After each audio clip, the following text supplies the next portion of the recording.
Okay, here we have a hamster running on a wheel of radius 8 inches, and the wheel is spinning at a rate of 3 revolutions per second. We want to find the linear velocity in miles per hour. Okay, so we've got this wheel that is running around on, and it has a radius of 8 inches. And then it's giving us the rate, the angular velocity, and it is 3 revolutions per second. We are going to use a bunch of conversion fractions and convert this to miles per hour. So let's first of all deal with the revolutions.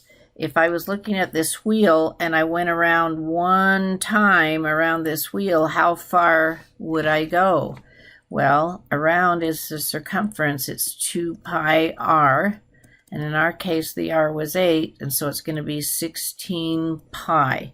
So that's how far it would be for 1 revolution. So if we want to get rid of revolutions, the conversion would be two things that are equal in numerator and denominator. 1 revolution, which we're going to put in the bottom, so these will cancel, equals 16 pi, and I need units, and that is inches because the radius was in inches. So now I have inches per second. So we're going to convert those inches into miles, and then we're going to convert the seconds into hours. So let's go for the inches. So a conversion I know is 1 foot equals 12 inches, and I put the inches on the bottom so they will cancel with the inches on the top, and now we have how fast it's going in feet per second.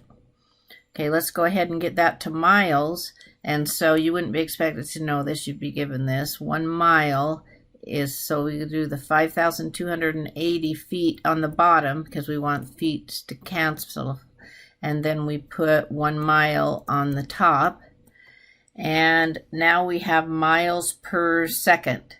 So we're going to convert the seconds, and we need that into hours. You could go to minutes and then to hours, or if you knew how many seconds was in an hour, you could do that.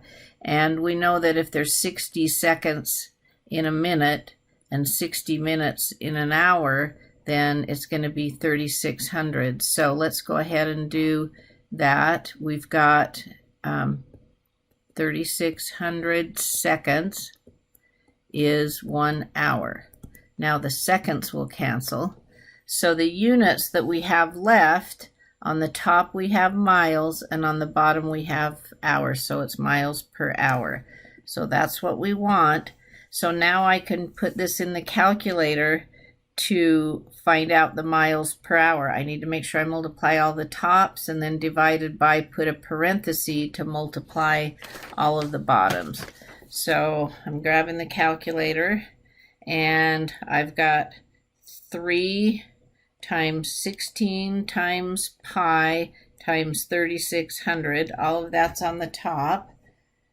And then I'm going to divide by, and I'm going to put a parenthesis because there's 2 things on the bottom, and I'm going to divide that by 12 times 5,280.